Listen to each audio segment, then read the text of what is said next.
La saison 2 d'Obi-Wan Kenobi n'est pas confirmée parmi les prochaines sorties Star Wars, mais si la série était renouvelée, il n'y aurait qu'une seule histoire à raconter. Bien le bonsoir, mesdames et messieurs. Nous sommes l'animation de la soirée.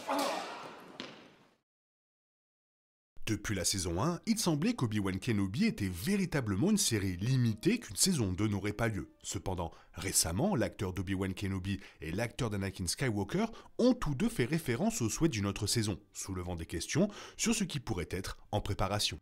Bien que l'intérêt des acteurs ne dicte certainement pas les films et les séries Star Wars, McGregor et Christensen ne sont pas n'importe quels acteurs. Ce sont deux des acteurs les plus appréciés de deux des meilleurs personnages de Star Wars, et ils continuent d'être très célèbres dans la franchise. De plus, en plus de dire qu'il serait prêt à revenir, McGregor a spécifiquement déclaré qu'il y avait plus d'histoires à raconter. Sur la base de ce petit commentaire, peut-être que des conversations ont lieu dans les coulisses, et cela pourrait être l'histoire même que McGregor avait en tête.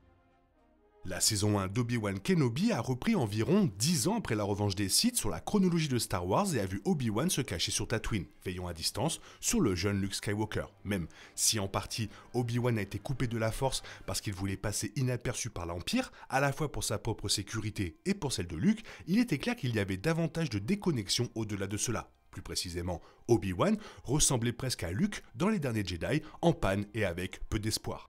Cela avait du sens, car Obi-Wan n'était pas seulement l'un des survivants de l'Ordre 66 qui vivait avec les horribles souvenirs de cet événement, mais avait également perdu son ancien padawan bien-aimé Anakin Skywalker du côté obscur et l'avait presque tué lui-même. Cependant, après avoir appris qu'Anakin était vivant sous le nom de Dark Vador et l'avoir confronté une fois de plus, Obi-Wan a retrouvé une nouvelle connexion avec la Force. En fait, la série s'est terminée avec le fantôme de Force de Qui-Gon Jinn, l'ancien maître Jedi d'Obi-Wan apparaissant devant lui.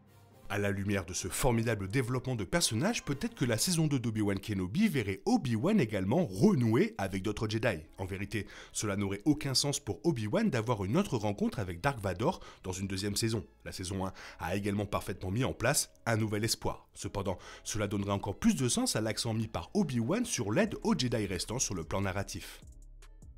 La saison 1 d'Obi-Wan Kenobi a révélé les noms d'autres Jedi qui avaient survécu au massacre de l'Ordre 66, notamment Qui-Gon Voss, avec qui Obi-Wan avait travaillé pendant la guerre des clones. Plus précisément, Obi-Wan a trouvé le nom de Voss sur un mur dans l'un des bunkers cachés de la Rébellion, suggérant que Voss faisait partie du chemin caché. Dans Star Wars, le chemin caché fait référence à un réseau souterrain qui servait à protéger les Jedi survivants et d'autres personnes sensibles à la Force se cachant de l'Empire. Faire en sorte qu'Obi-Wan Kenobi renoue avec Qui-Gon Voss ou d'autres Jedi survivants et aide avec le chemin caché serait le rôle parfait pour Obi-Wan dans une potentielle saison 2. Après tout, la saison 1 a déjà prouvé que certains Jedi recherchaient spécifiquement Obi-Wan, ce qui est logique étant donné le message qu'il a laissé derrière lui après l'Ordre 66. Obi-Wan a également encore 10 ans avant un nouvel espoir, ce qui lui donnerait suffisamment de temps pour jouer un rôle dans la rébellion et protéger les Jedi sans quitter Tatooine. Comme mentionné, cela n'aurait pas vraiment de sens pour Obi-Wan et Vador d'avoir une rencontre dans la saison 2 d'Obi-Wan Kenobi. Leur combat dans la saison 1 était absolument fantastique et cela a parfaitement préparé le terrain pour que les deux aient leur confrontation finale dans un nouvel espoir. Cependant, la saison 1 faisait déjà signe aux méchants parfaits pour une potentielle saison 2. Les Inquisiteurs impériaux. Même si Reva a peut-être changé ses habitudes à la fin de la saison 1, les autres Inquisiteurs ne l'ont certainement pas fait. Au contraire, les Inquisiteurs resteraient une menace très active dans la saison 2. En fait, si Obi-Wan aidait avec le chemin caché, il serait logique que les Inquisiteurs soient les principaux antagonistes, car il cherchera à trouver et à tuer les Jedi et les sensibles à la Force. Cela garantirait également que de l'incroyable bataille au sabre laser aurait toujours lieu dans la saison 2, même si elle n'avait pas lieu entre les Jedi et les Sith. Bien que la saison 2 d'Obi-Wan Kenobi n'ait toujours pas été confirmée par Star Wars, cette histoire serait vraiment passionnante à voir. Au Los Angeles Comic Con, McGregor a également ajouté qu'il souhaitait porter l'armure d'Obi-Wan Kenobi datant de la guerre des clones, que le personnage porte dans les premières saisons de la série animée The Clone Wars. Tout comme son ancien apprenti Anakin Skywalker, Obi-Wan portait une armure sur la poitrine et les épaules, ainsi que des gants et des avant-bras, protégeant ses bras pendant la première moitié de la guerre. Il passe ensuite à moins d'armure au profit de ses robes Jedi, plus traditionnelles dans les saisons précédant la revanche des Sith. En tant que tel, je serais tout aussi enthousiasmé que McGregor semble l'être à l'idée d'amener l'armure Clone Wars d'Obi-Wan en live action. Ce serait très cool d'avoir une sorte de séquence de flashback étendue sur la guerre des clones. De même, ce ne serait pas la première fois que des émissions de Star Wars explorent la guerre des clones en live action. Après tout, cela a déjà été fait dans une certaine mesure comme on le voit dans Ahsoka de 2023 avec des flashbacks mettant en vedette Anakin de Christensen et sa propre apprentie Ahsoka Tano. La série pourrait faire de même en voyant une ancienne mission de Obi-Wan avec Quinlan Vos. Avec ce scénario, il existe désormais un moyen de ramener un autre rôle majeur que l'acteur a lui-même souhaité jouer à nouveau, le commandant Cody, le clone préféré des fans qui a fait sa première apparition dans Star Wars La Revanche des Sith, devait initialement faire partie de l'histoire d'Obi-Wan Kenobi dans ses premières versions. Depuis lors, il y a eu diverses possibilités pour lesquelles Cody a été exclu de la saison, mais la plus probable d'entre elles était que Morrison était trop préoccupé par le tournage du livre de Boba Fett.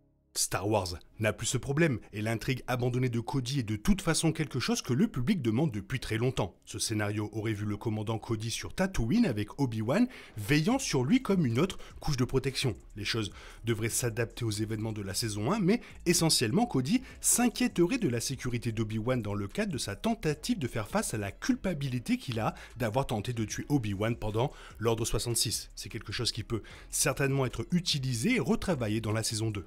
Il existe bien sûr d'autres raisons pour lesquelles Cody devrait faire partie de cette histoire. D'une partie, la dynamique entre Obi-Wan et Cody est largement inexplorée en live action, alors que dans The Clone Wars, il est facile de voir à quel point les deux hommes se sont liés. Cela offre aux deux une chance de recréer ce lien en live action, le contexte supplémentaire de l'Ordre 66 étant déjà arrivé. À une époque où les histoires de clones sont plus vénérées et plus importantes que jamais, il semble raisonnable que Cody réintègre Obi-Wan avec Morrison dans le rôle.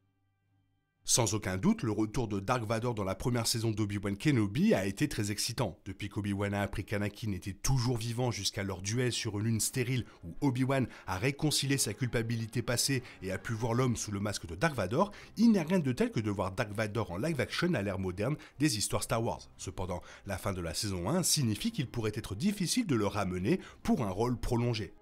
Après tout, la saison 1 d'Obi-Wan Kenobi s'est terminée avec le retour de Vador dans sa forteresse de Mustafar et la menace voilée de l'empereur Palpatine envers son apprenti s'il était incapable de surmonter son passé avec son ancien maître. Cela dit, Vador pouvait toujours désobéir à son maître et continuer à chercher Kenobi. Cependant, il semble plus probable que Kenobi et Vador ne se reverront pas avant leur duel final à bord de la première étoile de la mort, comme on le voit dans Un Nouvel Espoir.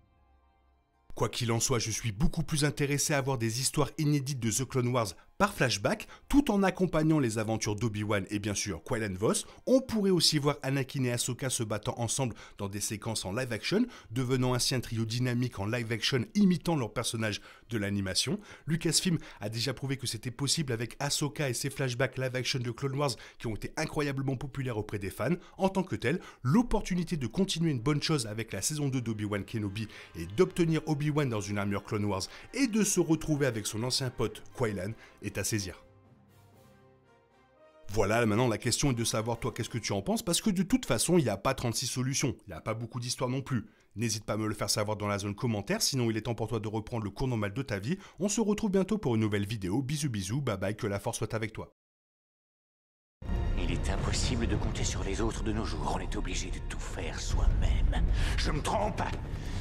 Rien de grave, j'avais tout prévu. Où va le monde, je vous le demande.